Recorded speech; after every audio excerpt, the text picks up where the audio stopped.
இறையேசுவில் அன்பானவர்களே, யாவேவின் கொடை என்ற பெயரின் அர்த்தத்தை கொண்ட மத்தியா என்ற திருத்தூருடைய விழாவை கொண்டாடுகின்ற போது, மத்தியா ஏன் தேர்ந்தெடுக்கப்பட்டார், அந்த சூழல் ஏன் வந்தது என்பதை நாம் நினைத்து பார்க்க வேண்டும்.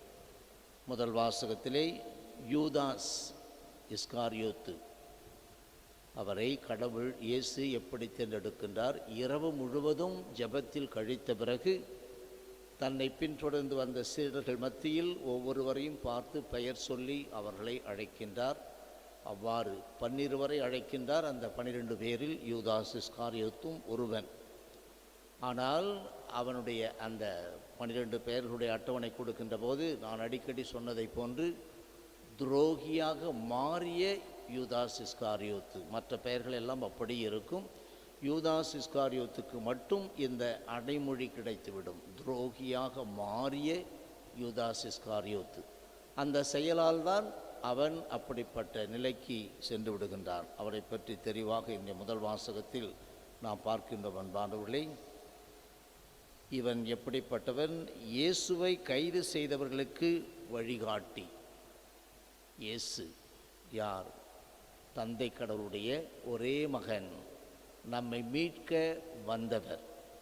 எனவே அவரை கைது செய்தவர்களுக்கு வழிகாட்டியாக அமைகின்றான்.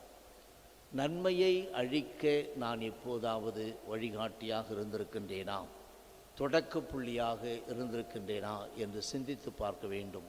நன்மையை அழிக்க, குடியை கெடுக்கிறவன் தான் போகிறான் பாரு என்று சொல்லுவார்கள் ஒரு சில நேரத்தில். இவன் வேலையே குடியை கெடுக்கிறது தான். ஆண்களுக்கு மட்டுமல்ல, பெண்களுக்கு இது அதிகமாக உகந்ததாக இருக்கும்.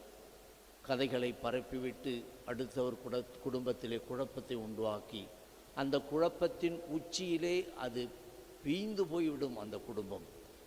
எனவே நன்மை அழிப்பதற்கு வழிகாட்டியாக நான் எப்போதாவது இருந்திருக்கின்றேனா?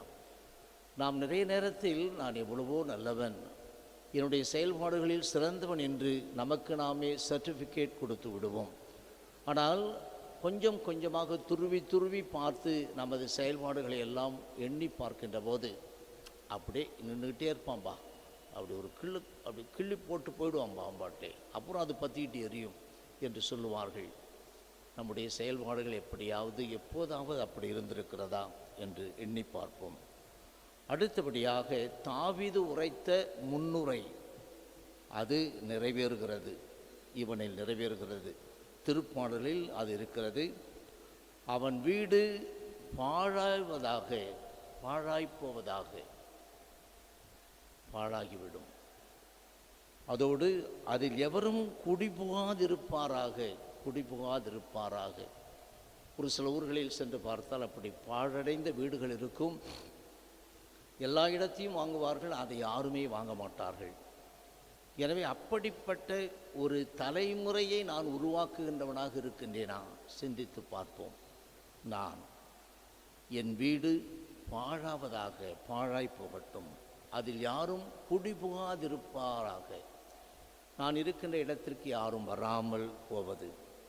அடுத்தது அவனது பதவியை வேறொருவர் எடுத்து கொள்ளட்டும், அது சரியான ஒன்று. எனவே நம்மை கடவுள் எந்த அளவு வாழ வேண்டும் என்று அழைப்பு கொடுத்தாரோ அதற்கு ஏற்றவாறு நாம் வாழவில்லை என்றால் அது நம்மிடமின்று பறிக்கப்பட்டுவிடும்.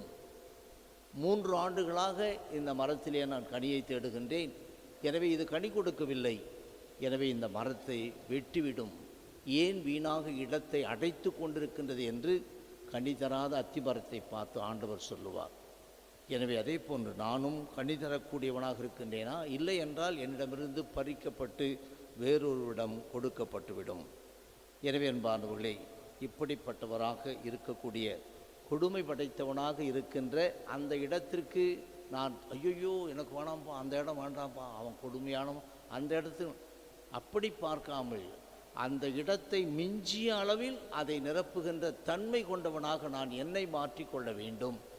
நம் கண்ணெதிரே இப்படிப்பட்ட காரியங்களை ஒரு சிலர் செய்து அவப்பெயரை சம்பாதிக்கின்ற போது நான் எப்படி வாழ்ந்து கொண்டிருக்கிறேன் என்று சிந்தித்து பார்த்தால் நமது தரம் உயரும், நமது வாழ்க்கை தரம் உயரும், நம் குடும்பத்தின் மதிப்பு உயரும், நமது வாரிசுகளின் மதிப்பு உயரும். இறைவன்பானவர்களே, இதையெல்லாம் தான் இந்த பாடம் நமக்கு கற்றுக் கொடுக்கின்றது.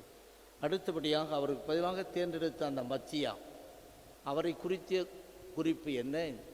ஆண்டவர் இயேசு அந்த திருமுழுக்கு பெற்ற அந்த நேரத்திலிருந்து கடைசி வரையில் கூடவே இருந்தவர்களில் ஒருவரை தேர்ந்தெடுப்போம். அதோடு இந்த இடத்திலே நாம் சிந்தித்து பார்க்க வேண்டியது, ஆண்டவரே, அனைவரின் உள்ளங்களையும் அறிபவரே, யூதாசு திருத்தொண்டையும் திருத்தூது பணியையும் விட்டு அகன்று குடும்பத் தலைவன் குடும்பத் தலைவி என்ற ஒரு பொறுப்பு ஒப்படைக்கப்பட்டிருக்கின்ற போது, அதிலிருந்து விட்டு அகன்று விடுகின்ற போது அதற்குரிய தனக்குரிய இடத்தை அடைந்து விட்டான். அந்த தனக்குரிய இடம் இடைப்பட்ட வசனத்திலே கொடுக்கப்பட்டிருக்கும். அவன் தலைகீழாய் விழுந்து வயிறு வெடித்து அவன் செத்து விடுவான். அதுதான். எனவே இதற்கு பதிலாக இன்னொருவர் வேண்டும். எனக்கு பதிலாக இன்னொருவரை தேர்ந்தெடுக்கக்கூடிய ஒரு வாழ்வை நான் வாழ்ந்து கொண்டிருக்கின்றேனா? சிந்தித்து பார்க்க வேண்டும். இந்த முதல் வாசகம் நமது தரத்தை அதிகமாக உயர்த்தும்.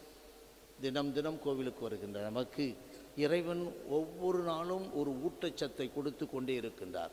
நீ நல்லவனாக மாற வேண்டும், சமுதாயத்தில் நீ உயர வேண்டும். அதற்காக நான் இன்று கொடுக்கின்ற சத்து மாத்திரை இதுதான். நீ யாராக இருக்கின்றாய், எப்படி செயல்படுகின்றாய்? வேண்டுவோம்.